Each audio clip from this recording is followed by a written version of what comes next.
Hello, welcome to another IELTS writing correction video by Johnny. And today is Vietnamese Teachers Day and I'm still working because I need money to bring my books. Life is harsh. Chào mừng các bạn vào video sửa bài khác của Johnny IELTS nhé. Hôm nay lớp IELTS 40 mình sẽ sửa cái bài writing task 2 cho các bạn. Hôm nay là ngày nhà giáo Việt Nam nhưng mình phải làm việc tại vì mình cần tiền để in sách. Ok.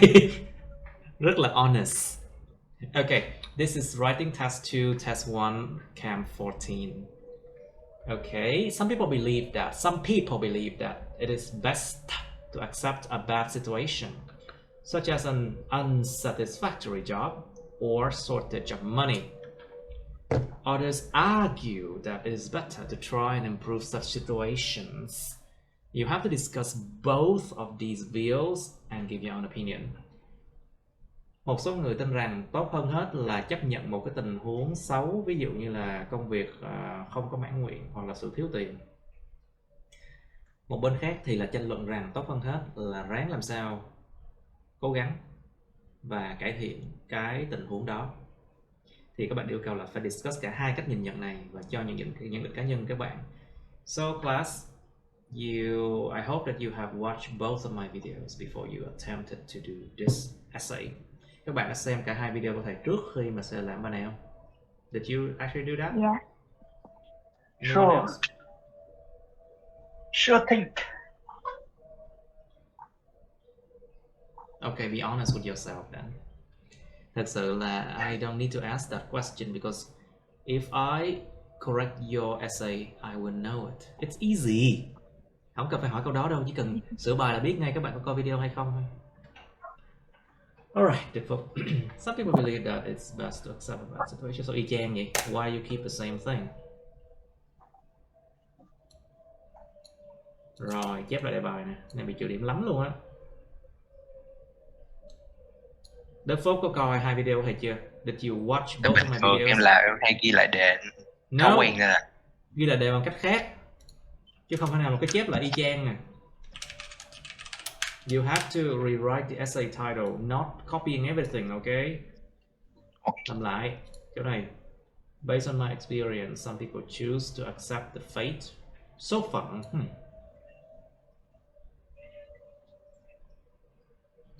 As they believe that good things might come out of it. Rất văn nói. Very spoken language. Might come out of it. The solution is simply to just go with the flow. Lại văn nói nè. To just go with the flow. Rất văn nói luôn á. Very spoken language. Because they think that they will learn something new along the journey. Nhưng mà thật sự là văn nói như vậy vẫn có thể được điểm cỡ 6 chấm nếu mà cái biện luận giữa các câu nó tốt. So if you write in a very spoken language way, you can still achieve a band 6 if your logic is really good. Along the journey, for example, what is that? Cái gì thế này? Rồi, tôi đã nói rồi, trong IELTS không có dùng ví dụ của cá nhân trong cái IELTS writing nha. Do not use personal examples.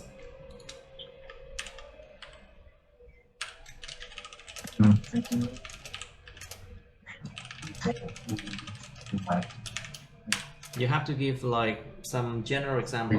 Ví dụ chung thôi, đừng dùng ví dụ của cá nhân bản thân mình nha. Oh my god.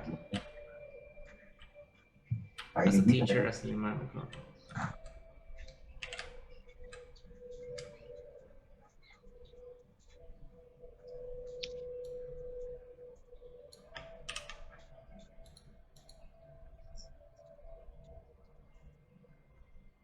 Nói chung là cái logic nó khá là ok, nó flow giữa các ý nó khá là ok, nhưng mà cái cách mà em hành văn ấy, nó còn quá văn nói và em làm không đúng yêu cầu đề lắm. I mean the logic flows quite okay, but the way you presented it is wrong. So try to improve that. Ráng tìm cách cải thiện nó đi. Cái câu này là chính xác nè, nó kết lại nè. this is a good sentence to close, to conclude to conclude everything in this paragraph. Câu này để kết lại cái ý của cả cái đoạn này khá là ổn. Okay, good. Vậy tại sao em không đưa một cái ví dụ nào đó của một cái người mà ví dụ như thay vì là bản thân đi thì mình thay bằng là chữ a student chẳng hạn. You can, instead of saying I received a 8.8, you can say a student received a 8.8 in math chẳng hạn. Bỏ hết mấy đại từ nhân xưng này ra. Try to remove all of those personal pronouns. Dùng chữ a student chẳng hạn. Alright. Besides that, it's also mentioned that others argue that it is dư thừa nè, cũng được nhắc tới rằng những người khác tranh luận rằng lũng củng nè, dư thừa nè. This is redundant, it makes the message messy. Nó làm cho cái thông điệp nó messy, nó rất là rối lên, nguyên một cái đống hỗn độn. Cắt ra bớt đi. Others argue that it's better to try and improve such situation, I believe. Lại ai nữa nè, lại tôi tin rằng nữa nè. Thay vì là tôi tin rằng lý do họ hành xử như vậy là bởi vì, thì có thể thay vào là the reason for their action is, chẳng hạn, lý do cho hành động của họ là, thay vì là lý do tại sao họ lại phải hành động như vậy. The reason for their action is, it just changed this one and it sounds much more academic. Nghe học thuật hơn không? Tránh được bao nhiêu cái đại từ nhân xưng không? You can prevent like a lot of personal pronouns this way. The reason for their action, biến đổi thành danh từ. Because they feel a bit paranoid that the situation will become worse.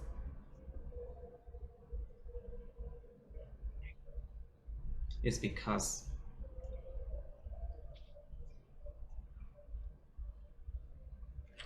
họ cảm thấy hơi bị giống như kiểu mà loạn, hơi bị sợ hãi, vô lý. It's because of their paranoia, danh từ của nó. Just use a noun form, just use more nouns, dùng nhiều danh từ hơn. Because of their paranoia that the situation will become worse if they do not do so. Nếu họ không làm như vậy, become worse if nếu mà action is not taken, nếu mà không có thực hiện một cái hành động nào cả. If action is not taken, thì thay vì là nếu họ không làm như vậy, tôi thay bằng là nếu mà không có một hành động nào được thực hiện.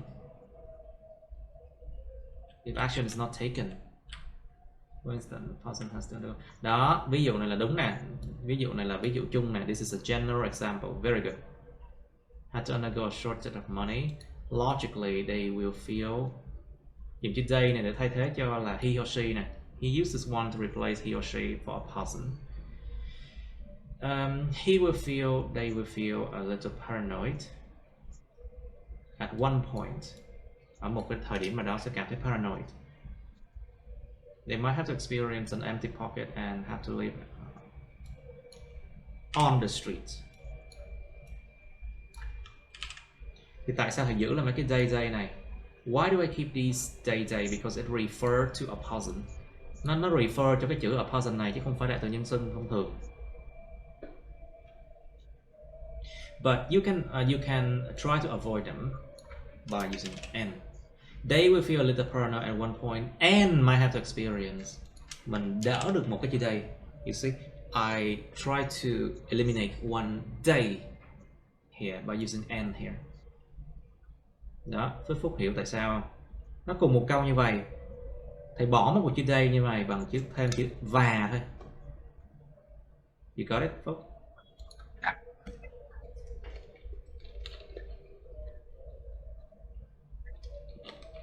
Ở sau nó lại có chữ một chữ n nữa này. Say again? Câu ý là câu đó là nó đến hai chữ n.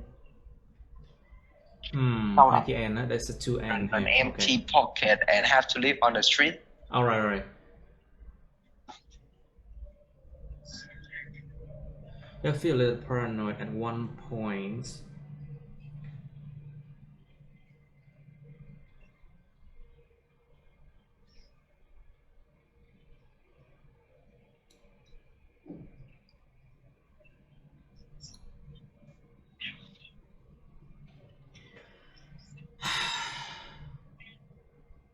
Thực ra em nghĩ cái câu have to live on the street thì cũng Nó không có không quá là không cần thiết. This one is quan not that trọng á. necessary, I think. Dạ. Với lại bài của Đức Phúc nó quá dài, cũng quá dài còn gì nữa. It's like your essay is a bit, it's too long already, so liên quan đến vấn đề đó. Relevant. Cái chỗ này, cái dấu phẩy và dấu chấm á, hoặc là dấu chấm phẩy á, nó không có cái khoảng cách đằng trước nha. There's no space before a comma, a period or semicolon, okay? There's no space. But there is a space here on the right. Có một cái không gian ở bên phải của mấy cái dấu đó nha. They figure out a solution to improve. They here, okay, refer to a person. Cái từ đây này refer to a person nè. Nhắc tới cái chữ person này. They figure out a solution to improvise such situation by getting an extra or part-time job. Okay. This solution will help them to gain extra money to pay. Cái logic của em nó tốt tại vì nó liên kết những cái ý tưởng này lại theo kiểu zigzag mà em đã từng học. Your logic is good because you use the zigzag patterns that I told you. This solution will help them to gain extra money to pay their daily expenses, such as water and electricity bills.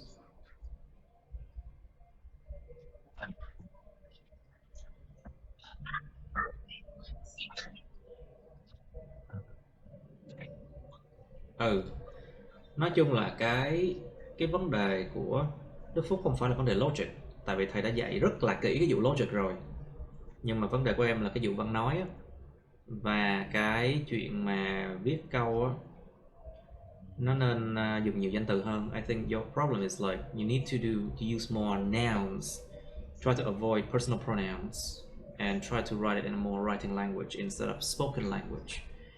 Your logic is good because I focus a lot on that. Tự nhiên cái thành thật mà nói, this is very spoken language. To be honest, I strongly recommend that.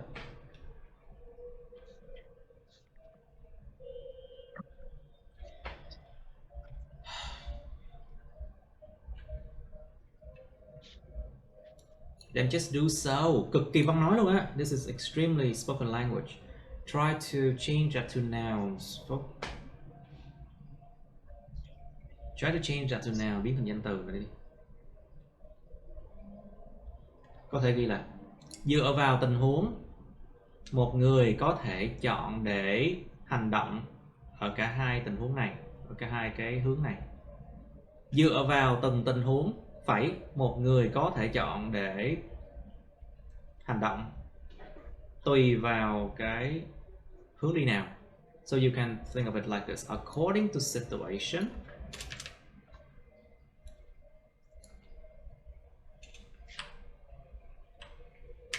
one can choose to act based on the appropriate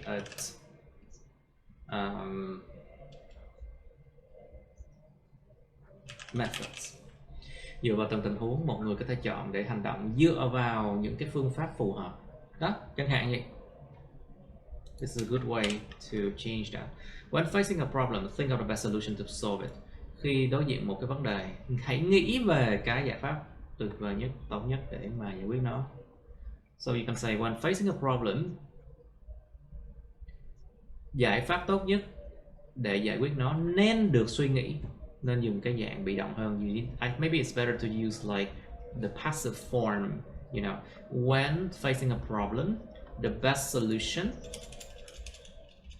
to solve it should be thought of. Should be considered đi, nên được cân nhắc đi. Should be considered.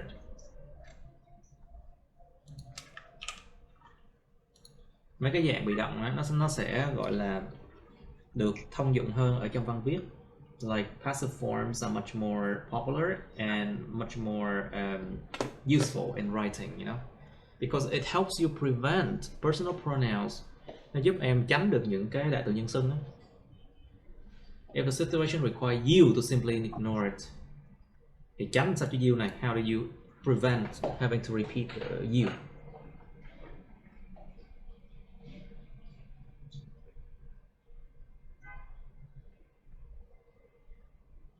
Nếu một tình huống yêu cầu mình đơn thuần là cứ phải bỏ qua bên đi, thì hãy làm như thế. Thì thay bằng cách nào?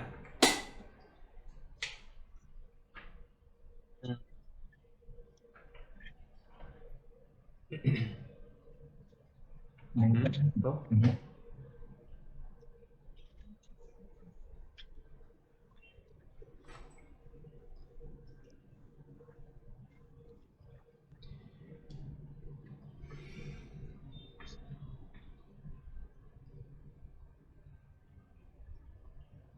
If a situation require a person đi, một người đi, thay bằng chữ thay dùng chữ a person đi. Let's just say use a person. If the situation requires a person to simply ignore it, then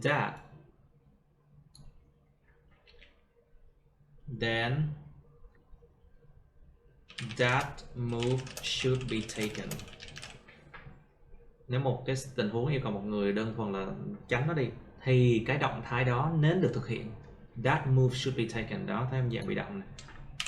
Passive form, you see. That move should be taken. That approach should be taken. There's no need to do something, you know. There's no need to figure out. There's no need to figure out a way to improve the situation. Lặp lại chữ situation. If you repeat the word situation, so there's no need to improve those là được rồi. You only need the word those. Because here we have the word situation here already. Mình có chữ situation nằm đây rồi, thì cái này sẽ hiểu là không cần phải tìm ra một cách để mà giải quyết những cái đó. Những cái đó là những cái situation đó. So if here you mention situation already, then here you can just need to say I think that, improve that, because that here stands for situation. Nó refer to situation này. As it will take up your time. Không cần your time, không biết thời gian của ai đâu. You don't need to know whose time. As it will take up time and cause stress enough.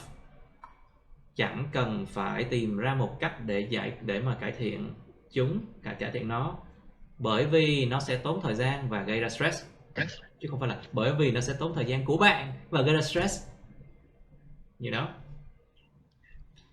However, if the situation requires, lặp lại cái cấu trúc bên trên này, you repeat the same structures here, I think.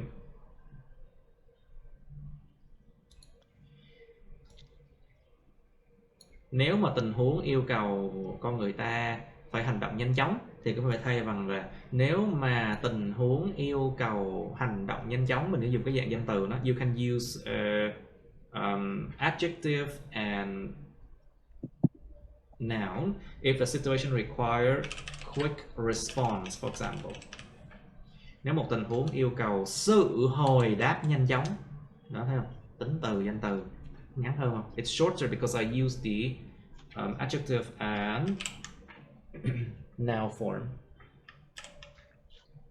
Quick response, by all means do so. Bằng mọi cách hãy làm như thế. As you might not know that the consequences are if you ignore the problem.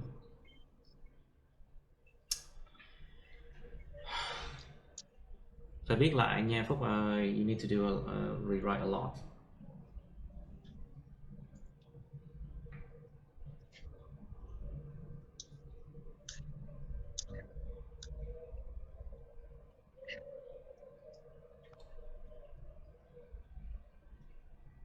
By all means, it must be dealt with. Bằng mọi cách nó phải được đương đầu với. By all means, it must be dealt with.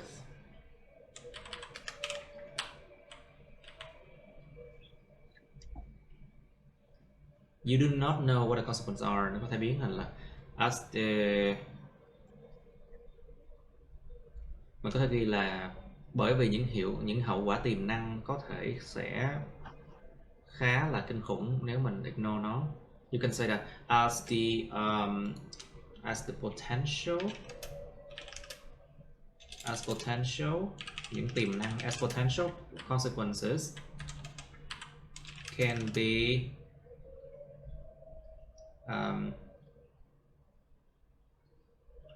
dangerous, có thể nguy hiểm. As potential consequences can be dangerous, bởi vì những cái hậu quả tiềm năng có thể là nguy hiểm nếu mà bị ignore.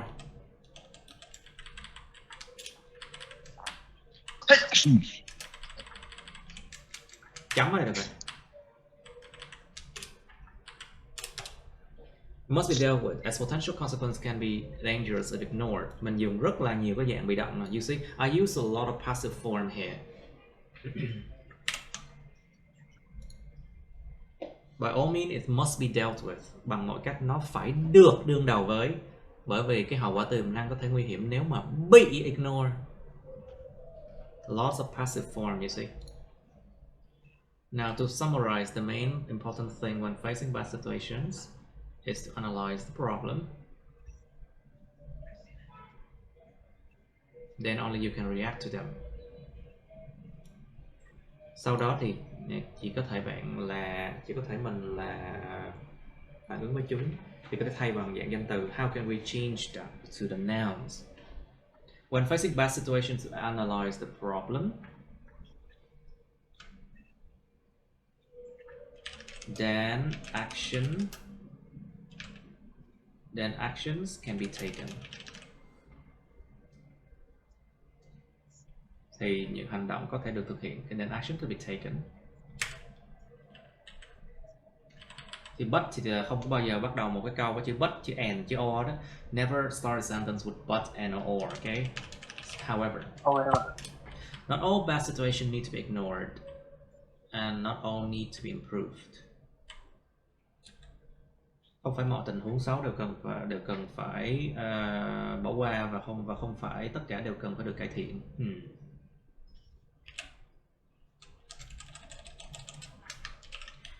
Think wisely to get the best solution for all your problem. Ủa, mắc công là your problem làm gì? Tại sao phải hướng đến cá nhân hóa cái bài vậy? Tại why you need to personalize it? Your problem. This is a writing language. Be careful. We have to keep the tone neutral. Cái giọng writing mình phải biết làm sao cái giọng văn, cái tone á, nó phải nghe neutral. Nó không có hướng về cá nhân nào cả. It must sound like neutral. Nó phải nghe nó trung tính, không có hướng về một cái cá nhân nào hết. Là your problem, my problem gì hết á. Think wisely. Thay vì là suy nghĩ một cách thông minh, mình có thay danh từ là careful thoughts.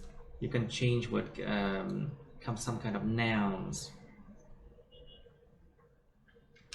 Vì thế, careful consideration. Vì thế, sự cân nhắc cẩn thận. Thì thay vào là sự cân nhắc cẩn thận. Careful thoughts to get the best solution for all of the problems.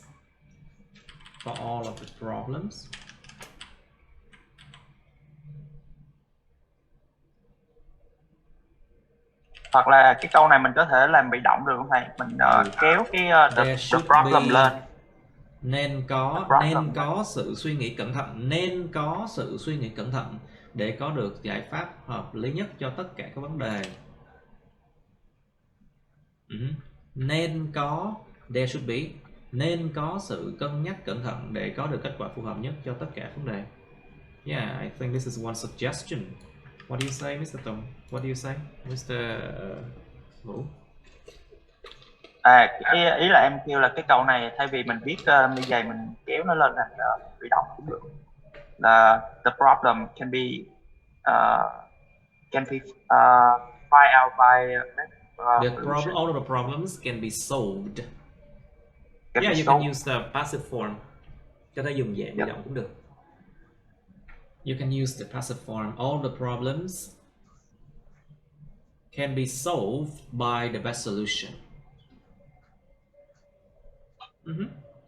All right, I'll correct Mr. Vo because you need to go soon, right?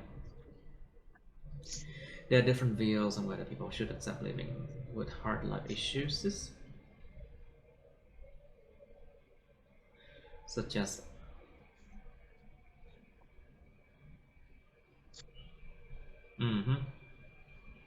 undesirable job, không mãn nguyện, undesirable, okay, good, or struggle.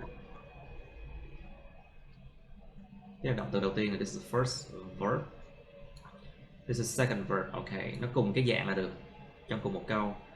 The first verb, the second verb of the sentence should be on the same like form, you know, parallel structure, cấu trúc song song.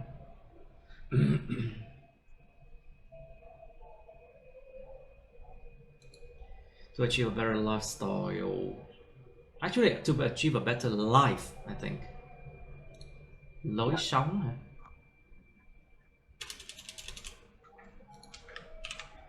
On the one hand, there are some reasons why an individual's ensure an existing unsatisfactory job or low salary. Firstly,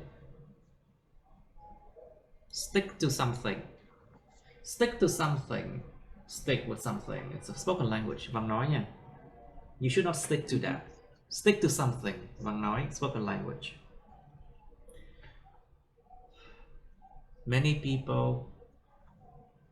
Em định dùng chữ have này mà nó lại trùng cái chữ đằng sau á. Hôm ra là em đang kiểu chế thêm. Many people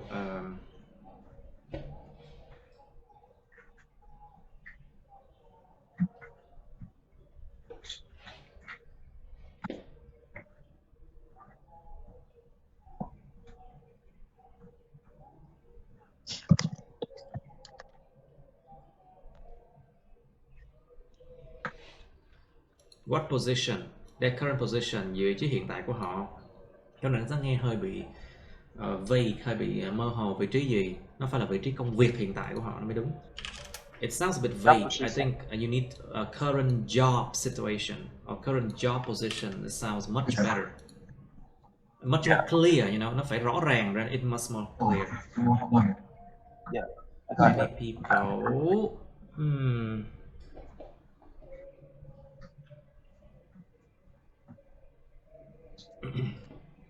Okay, I'll let it slip. Okay, tôi sẽ để cái này nó trượt qua, không quan tâm. Okay, because they might not have sufficient skill or required qualification for new jobs. Okay, đây là luận điểm đầu tiên. First point.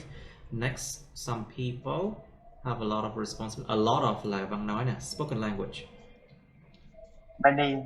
So some people have responsibility. Is it plural or not? Much. Chứ chữ trách nhiệm là đếm được không? Yeah, không đếm được. So it's not. It's a responsibility in general. So much. Yeah.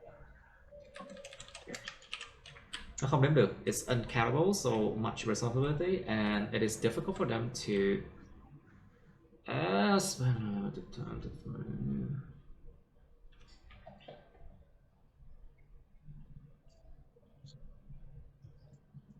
Well, they have to fulfill their family.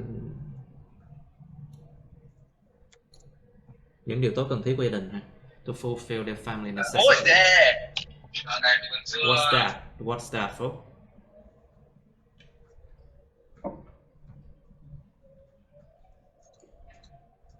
I think to fulfill their family's necessity, I think you should try to say while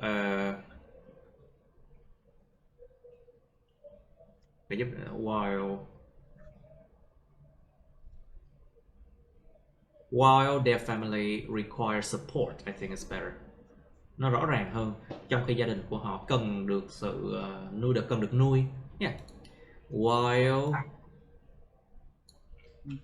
their family require constant support. Cần phải được nuôi thường xuyên, đúng rồi. Không có tiền sao sống. Yeah. While their family require constant support. As a result, cái chỗ này nên tách ra một câu đi. I think it's better to split into a new sentence. As a result, it can be seen that, có thể được nhìn thấy rằng there's What? A mind? Có nghĩa là cái tư tưởng, cái, ý là em nói là cái tư tưởng occupation. Okay, as a result, okay, let's not make it too difficult, okay? Không, đừng nên viết nó một cách mà nó khó hiểu quá. Don't write it in a way that's too difficult. As a result, it can be seen that there is an obligation là được rồi. Có một cái sự ràng buộc đi là được rồi. There is an obligation. Enough to remain in an unsuitable job or accept a shortage of finance, an incentive to alter the way of life. Okay, good. Good. Okay. Cái câu này kết lại là phù hợp nè. This is a good ending for this paragraph. Là nó tóm lại, nó gom lại mọi thứ. Because it concludes, it summarizes everything in this paragraph. Alright. On the other hand, I believe that they should try to modify. Try to do something. Spoken language again.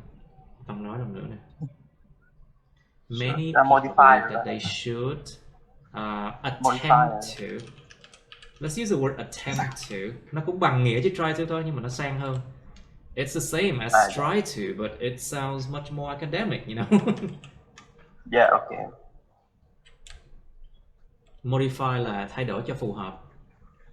Yeah, đúng I rồi. think we use the word modify with programs, dùng với chương trình. Modify a program, modify a function, một chức năng nào đó.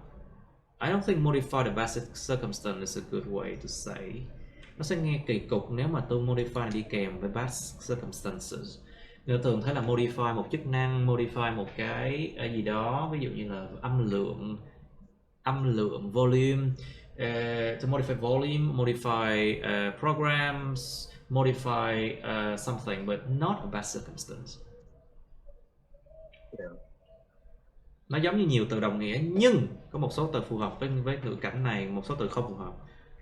It's like there's a lot of synonyms, but you have to choose the one that fits the situation, the context.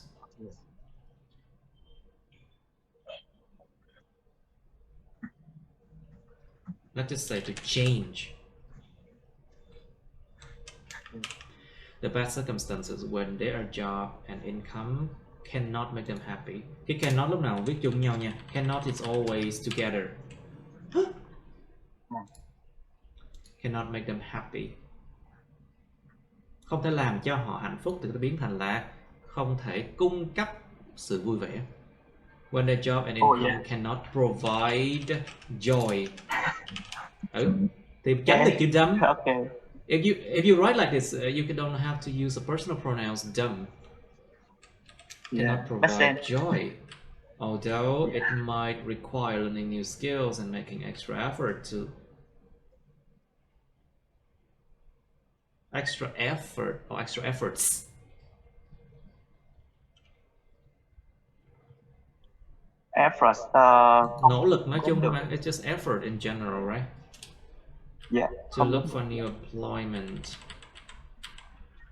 Moreover, okay, it's the second point. Đây là cái luận điểm thứ hai, right?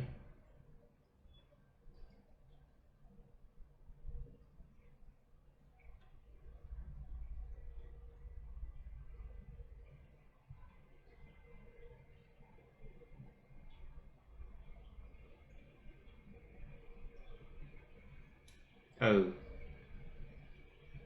Okay, good logic, I think. The logic works. Cái logic nó nghe có vẻ ổn. Nó works. Oh, it's raining. It's raining outside. Oh yeah, it's raining.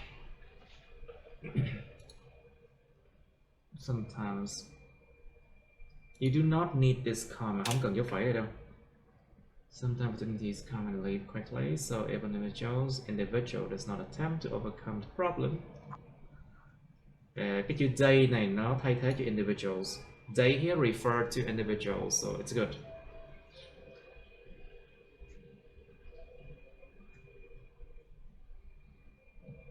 Like, như là, like, spoken language, such as. Nhớ nha, in written language, such as. Improve their lives, such as a well-paid job. Okay, good. In conclusion, although some people disagree with the change of a unfavorable situation, well, there's a fact that trying to improve.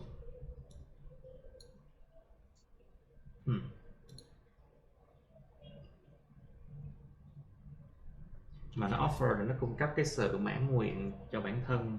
Can make a person nè, can make the person will be là sai về ngữ pháp, là wrong grammar. Can make the person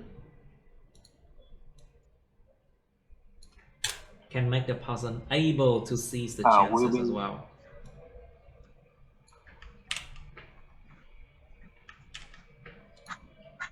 Make someone do something, okay? Make someone do something.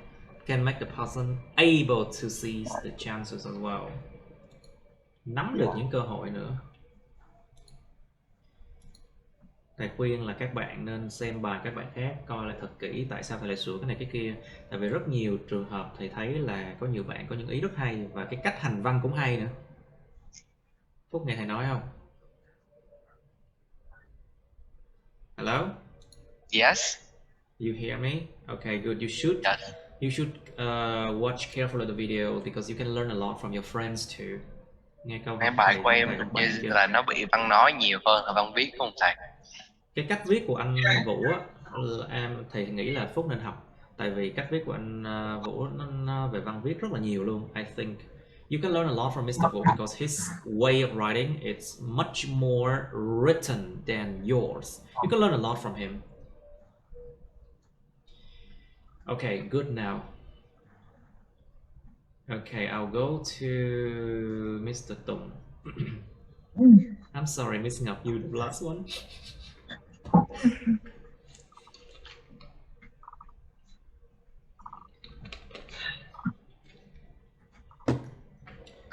Accepting a disadvantageous circumstance such as an unsatisfactory job or financial shortage.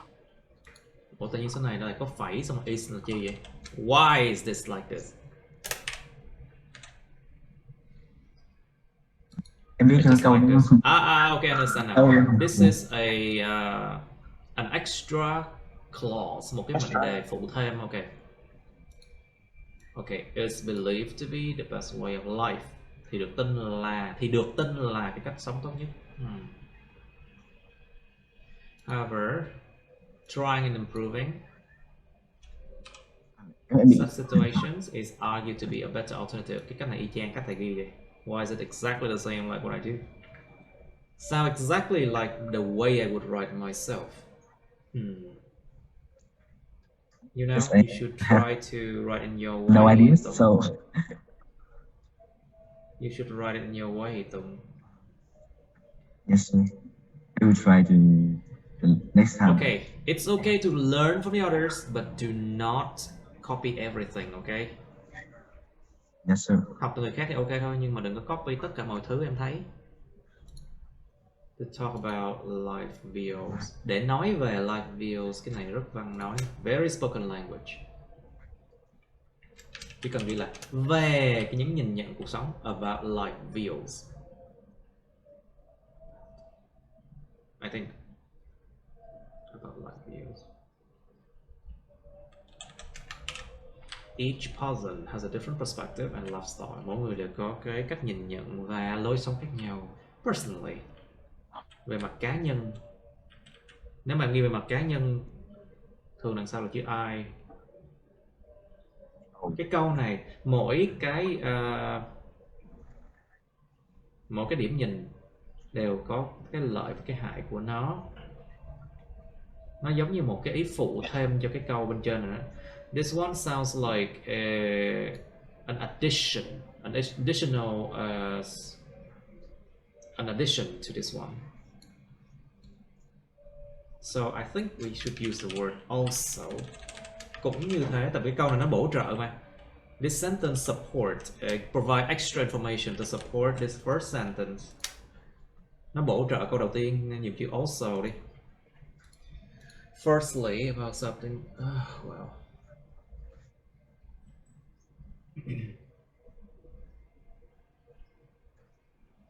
Usually don't want to cause trouble.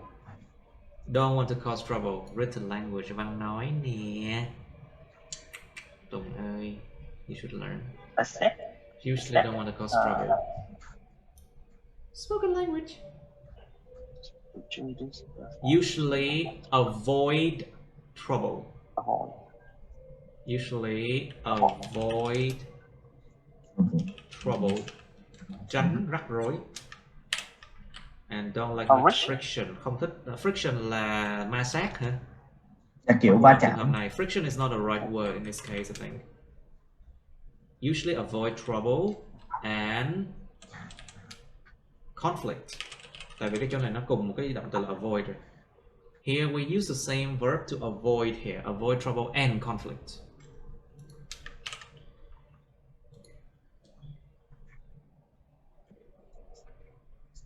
Cái lợi điểm của họ có thể được miêu tả bởi một cái proverb ở Việt Nam mà là nếu mà em nêu ra một cái điều, em quote ra một cái câu mà y chang ý của người ta luôn thì em dùng dấu hai nháy này.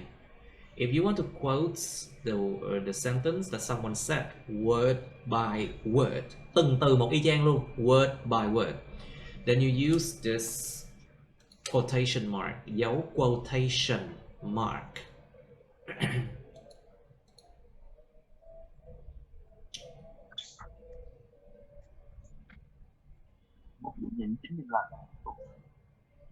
Thì trong Mà điều này có nghĩa rằng em phải mở ra một cái mạch đề quan hệ, which means cái này hơi bị cá nhân rồi. Cái này sao gắn? không nghĩ là cái đoạn này em bị viết nó bị cá nhân, không, nó bị kiểu thêm đại Which diện. means if, nếu bạn có rắc rối trong cuộc đời của bạn thì có thể ghi là nếu có rắc rối trong cuộc đời, nếu có rắc rối trong cuộc đời, if there is trouble in life. Đó, nó tránh văn nói hơn chưa? It's much more written now. If there is trouble in life, tránh được cái personal pronoun không? Tránh được đại từ nhân xưng không? We can avoid some personal pronoun this way. If there's trouble in life, positive and good things will come to you. Không cần biết là come đến ai đâu. You don't need to know where it will come, right? Positive and good things will come. Nếu có rắc rối trong cuộc đời, phải những thứ tốt và tích cực sẽ đến là được rồi. We don't need to say positive and good things will come to whom. We don't need to know that. Will come. The disadvantages is that the circumstance might aggravate. Trở nên tệ hơn.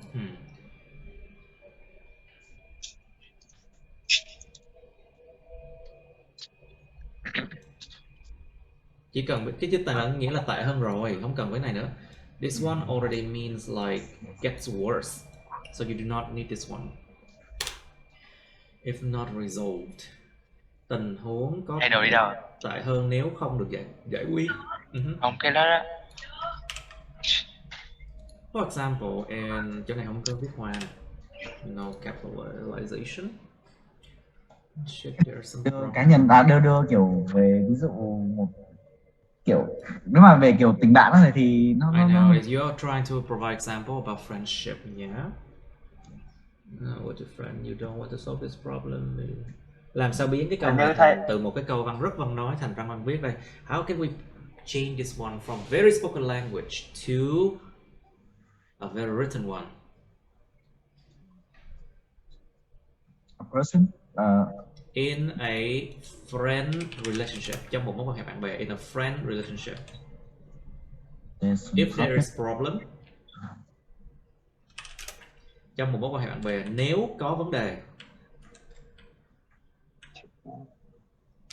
If there is some problem and you don't want to solve this problem, you can change to like if there's a problem and can be found.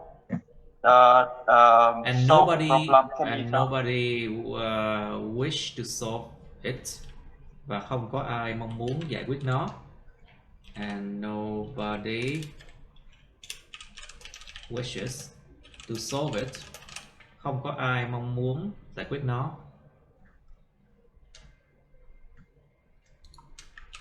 Câu này mình có thể biến thành là if there are some problem Cái câu nó không có hoàn chỉnh nha, nó còn một ý đằng này nữa nè. This sentence is not finished yet. We need this part. We need this part as well. Nó phải kết nối với cái câu này. So bằng dấu phẩy nè. You should not end the sentence here, you know, không nên kết thúc cái câu là ở đây nha, nó phải phẩy xong cái gì đó đằng sau nữa. You need this part as well because the idea doesn't end here. In a friend relationship, it is a problem and nobody wishes to solve it. Maybe we can play together. What do you mean? Giống như là Maybe mặc dù có nó thể có là chơi hang chung với out nhau together, nhưng mà nó play, cũng không được sai như trước. rồi. We can hang out together, but not sure can keep happy. Problem is not solved. And nobody wishes to solve it. Cái tình bạn đó có thể không bền lâu. You can say that. The friendship cannot last long. Let's just say that.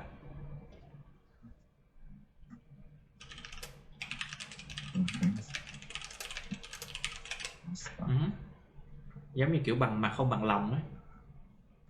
Thì làm sao tình bạn nó kéo dài được? It's like if you have to face your friend and then there's conflict between you two. That friendship cannot last long. It's just that. You know? Enough. You got this one at 103 already. You do not need to write too long in one paragraph. A paragraph, I don't think it should be more than 100. Because, you know, nobody wants to read long paragraph. Không có ai muốn đọc một cái đoạn mà nó quá dài đó, you know.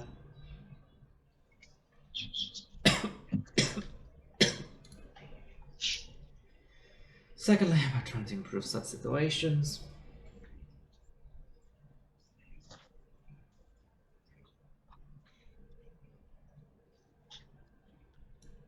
You'll be the one who think they should do it.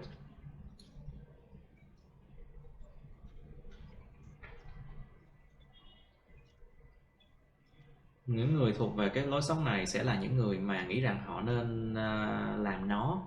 Thì có thể thay bằng là những người thuộc về lối sống này sẽ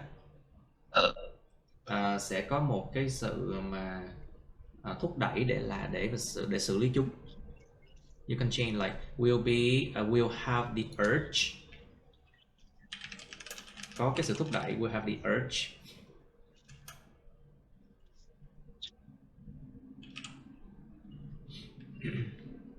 We have the urge to solve to solve problems until the very end. Yeah, until the end. Sẽ có cái sự thúc đẩy để giải quyết vấn đề cho đến lúc cuối cùng mới được.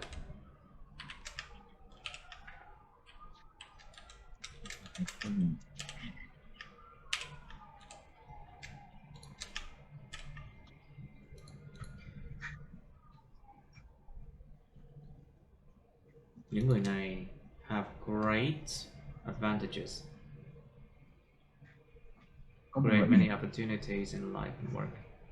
Những người này có những lợi điểm lớn.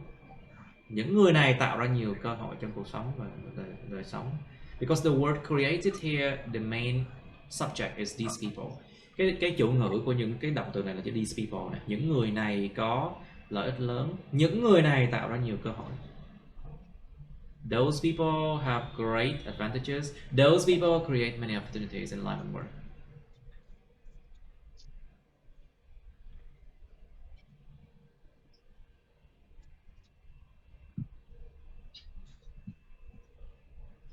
Nó rất kỳ nếu mà mình dùng bốn cái vế như này luôn mà nó đều phụ thuộc vào một cái chủ ngữ là these people, you know. It's very weird if you use like the four clauses here, which all depends on the subject. These people, you know. These people have great advantages.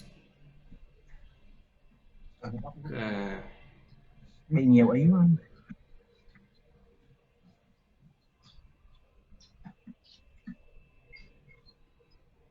I think here, I think you should use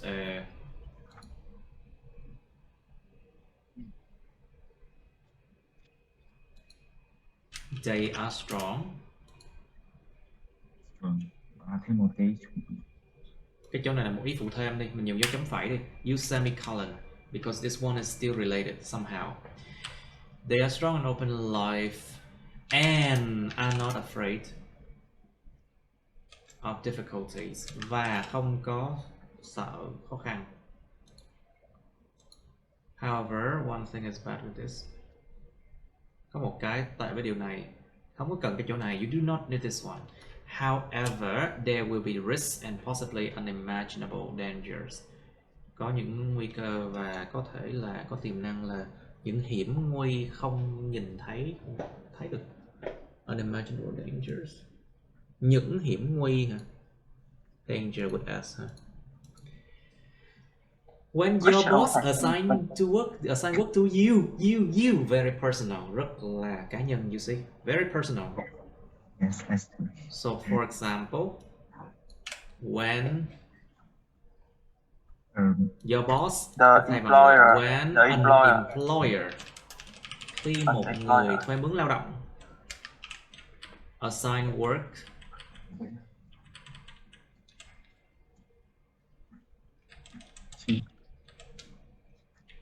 không cần biết cho ai đâu. You don't need to say assign for who, for whom. When an employer assign work continuously, regardless of whether an employee can do it or not. Đó, nó tránh được bao nhiêu cái đại từ vào nhân xưng ấy. You can avoid a lot of personal pronoun this way if you use more nouns. Dùng nhiều danh từ hơn, tránh lặp lại đại từ nhân xưng. Yes, sir. Can do it or not. Chỗ này nên tách ra. Nên tách ra đi. This one I think you should split it into a new sentence. In this case, nếu bạn trực tiếp gặp ông chủ và nói trực tiếp, kiểu exchange thay bằng là nếu một cuộc gặp, bây giờ biến thành danh từ đi, train to now. Nếu một cuộc gặp trực tiếp được thực hiện, if a direct meeting it's done, if a direct meeting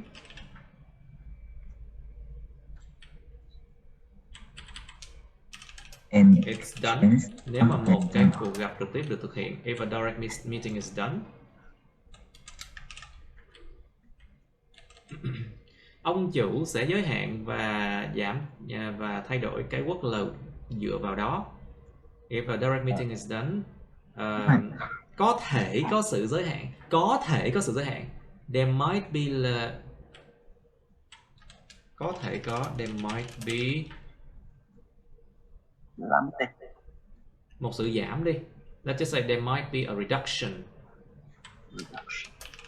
Có thể có một sự giảm in workload. Hay không biết của ai, không biết của ai. You do not need to say whose workload.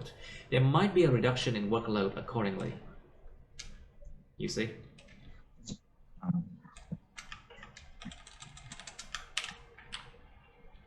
What? Physical. What? However, if one day you come across an investment, you know you will lose. Cái này liên quan gì? Is this one related? Thì sau khi cái ví dụ của em xong thì em thấy kiểu như nói chưa được cái điểm bất lợi của nó lắm, thì em mới đưa ra một cái dẫn chứng khác liên quan đến đầu tư, thì nó sẽ thực sự mà nói thì nghĩ có một ví dụ thôi là được rồi. I think you need only one example, because if you think about a new example, you have to write even more to support this example. Nếu em viết một cái ví dụ khác, em phải viết thêm một câu nữa để mà ủng hộ ví dụ này, nó là quá dài. It would make the paragraph too long, I think. End it here. 299, you see? You still have a lot. Vẫn có quá nhiều, 299 lần nè. In summary, both opinions have their merits and drawbacks. Okay, cả hai cái đều có cái lợi cái hại. một cái điểm cái lợi ích của chuyện ráng và phát triển lối sống có liên quan gì không? Phát triển lối sống nó có liên quan đến cả cải thiện đời sống gì không? Yeah. Is this one related? Trying and developing lifestyle? Em hướng tới là sau những hai cái thì em thấy cái lợi Developing is not the same as improving. Phát triển không có cùng nghĩa với chữ cải thiện nha.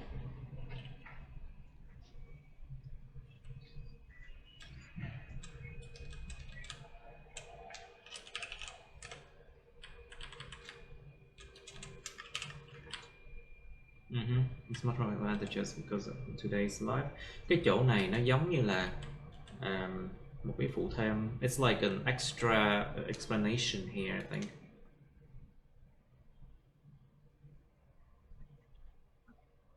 kiểu giải thích Cái ra. kết luận không có cần phải giải thích tại sao nữa. In the conclusion, you just conclude, you know, you do not need to explain further. So, không cần giải thích gì thêm ở kết luận nữa. Kết luận là chỉ gom nó lại thôi, không cần giải thích thêm. You do not need to explain further in your conclusion.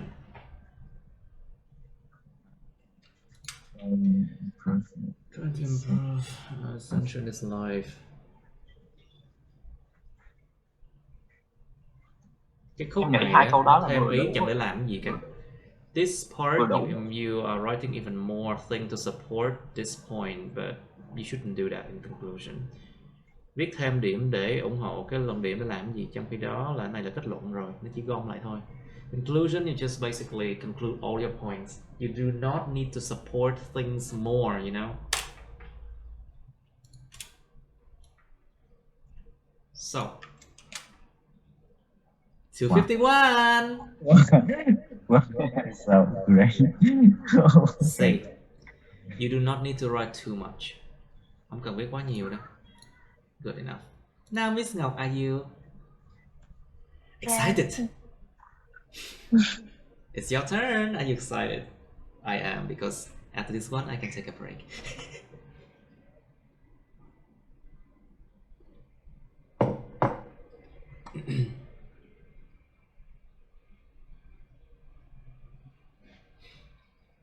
Most fulfilling. Được tin là nó đem lại nhiều thứ nhất. Most fulfilling bởi nhiều người. The most fulfilling is mean like the most beneficial. Okay. Cách bạn viết rất là hay luôn á. Very good way to write it.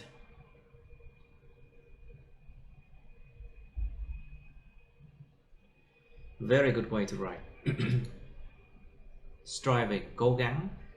And improving such cases is considered to be... Thay vì chữ trying, phải dùng chữ striving cũng được nè. You can use the word striving instead of trying, you know.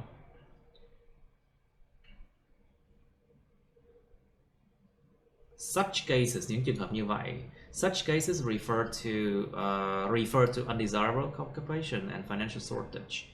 Đó, nó refer cho hai cái bên trên này nè.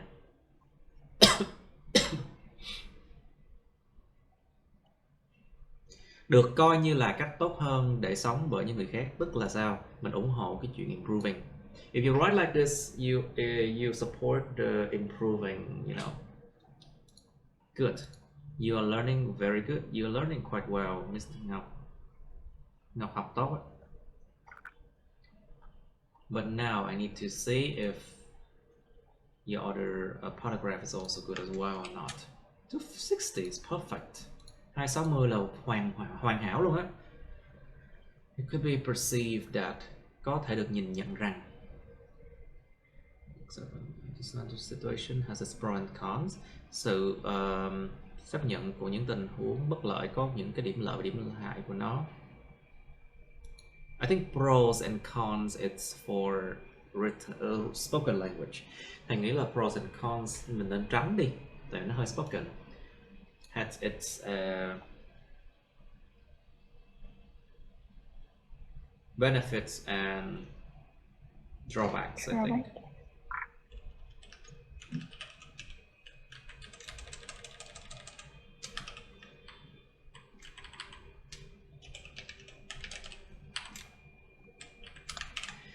First of all, if some people who are totally unsatisfied with their income and do not make more improvement in their life, Thì cái đằng sau nó chỉ là cái quan hệ nhân quả thôi, không cần chữ therefore này nữa. Like this part you do not need therefore here, because if here it's the cause, it will lead to the result here anyway. Chỗ này là cái nhân nè, thì cái này dẫn đến kết quả thôi, không cần cái chữ therefore đâu. The piece might be much more. What do you mean the piece? Như là Cái sự sự hòa bình hả? yên bình nó sẽ có nhiều hơn. Sự hòa bình hả? Yên bình. Sự yên ổn, yên bình. I think this is stability. The peace, yeah.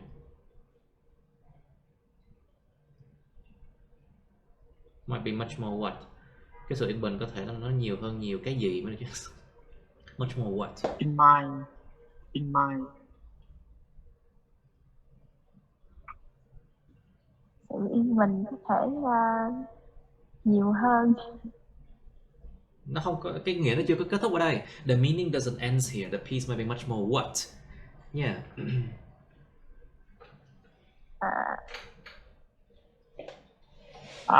I can em sửa là như vậy đúng không? Say They again? can find out the peace in their mind. Yeah, mà Let's just say the peace of mind, cái sự yên bình trong cái đầu óc ấy. The peace of mind Can be found. It can be found. Có thể được tìm thấy đi. Cái sự yên ổn tâm hồn có thể được tìm thấy. Peace of mind can be found, là không có the. Just note that. As an example, there are a lot of countries, many countries, see? A lot of văn nói, spoken language. So there are many countries. Nếu mà nêu nhiều đất nước thì em phải bắt buộc phải nêu ra nhiều đất nước hơn là có một đất nước Việt Nam thôi. If you say many countries, you must at least mention 2 or 3 countries.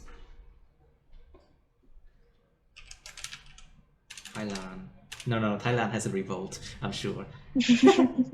Thái Lan chắc chắn nổi loạn đó. So, there are many countries such as Vietnam,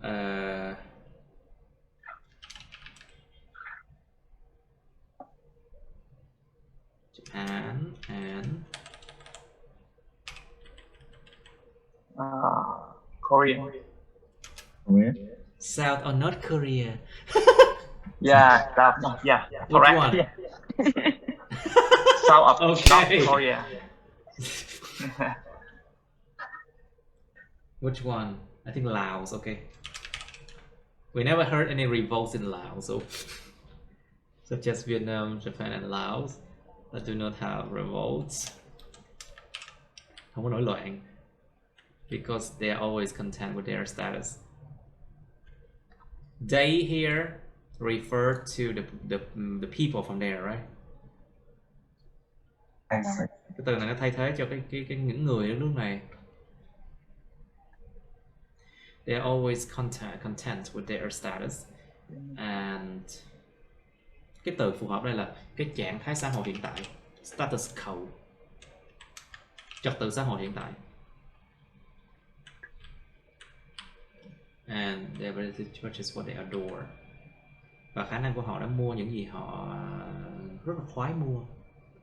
Ability and their ability to purchase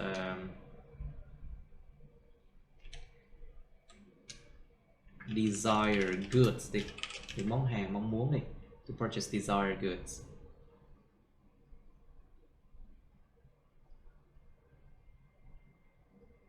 Lặp là chữ dare hơi bị nhiều. There are status quo and ability to purchase desired goods. Okay. You do not need to repeat there a lot. In contrast, mental physical problem. Okay, if the standards of living is unsure. Nếu cái chuẩn sống nó không có rõ ràng cho lắm thì những vấn đề về thể chất và tinh thần có thể diễn ra. Example.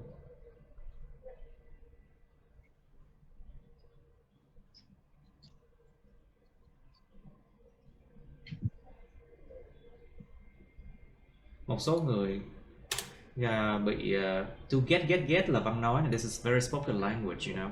Get, got is very spoken. Some people developed or develop hoặc là contract a disease. Động từ to contract a disease. Dính phải bệnh. Or develop a disease.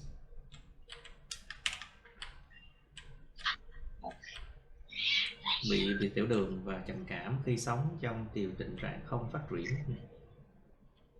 sau một thời gian dài.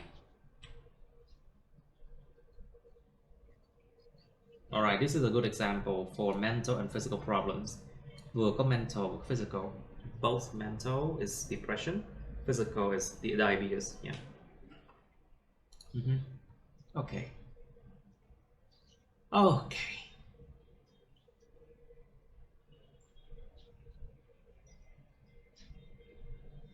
Em nói về cái điểm lợi điểm hại của từng cái approach. Okay, good. You can talk about good and bad in both approaches. Good. On the other hand, it appears that not accepting bad circumstances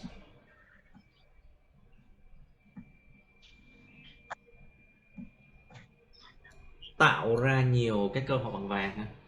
Create is a better word, I think. Golden opportunities.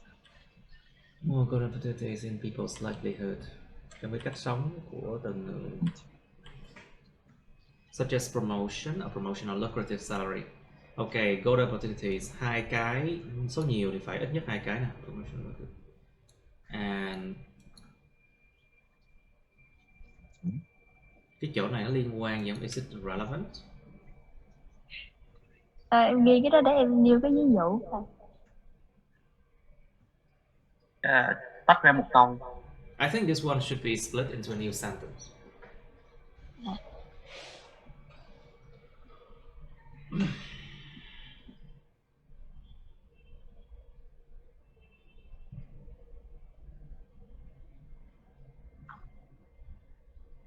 Cái khúc này nó không liên quan luôn á. This part is not even related, I think.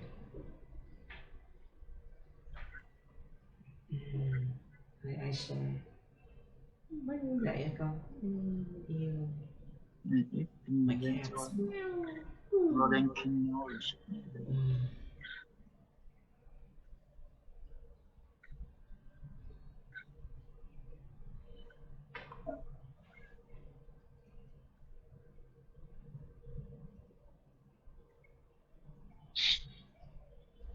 Nhiều người thì phải là commit crimes. Many people commit crimes, plural. Isn't it?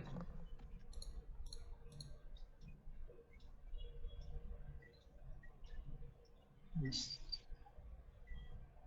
Cái ví dụ nó không liên quan gì đến cái trên đây luôn á. Không liên quan. This example is not related because you talk about crime. But this one you should talk about promotion or lucrative salary instead. Em nên tập trung vào chuyện là được thăng chức hoặc là có lương hậu hĩnh. Nhưng mà chỗ này em lại liên quan đến chuyện phạm tội. Cái example không liên quan. Not related to your point. So be careful with this one, okay? Không có liên quan. Cho nên cái chỗ này nó bị lạc đề này. This one is out of topic a bit, yeah. And this one I don't understand why it's even here.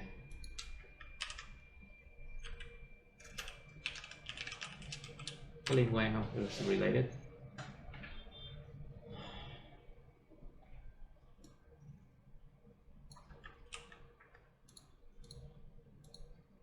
So I think I would say maybe try to rewrite this one, okay? Ráng viết lại đi cho nó liên quan hơn.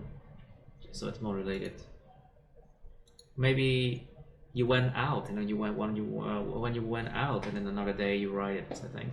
Có thể là em viết xong cái tự nhiên một ngày khác lại quay lại viết tiếp như này. Maybe that's cause a problem.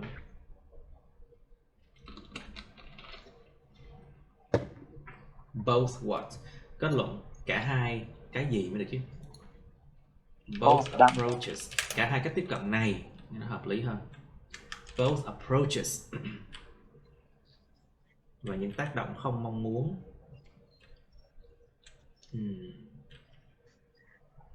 The unacceptance, sự không chấp nhận. Over the. Cái này nó không thành câu nha, tại vì nó không có động từ chính. There's no main verb over here, so this is not a complete sentence.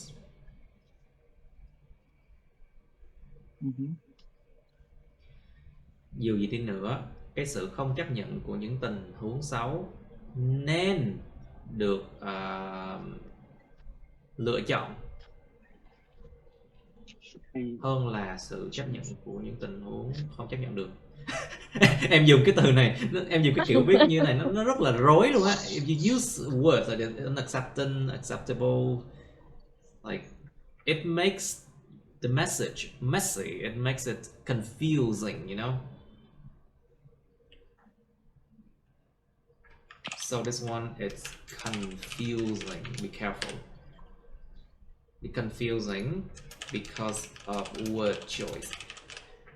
Rất là rối bởi vì cái cách lựa chọn từ này. Unacceptable, unacceptance of bad circumstances, and then agreement of unacceptable situation.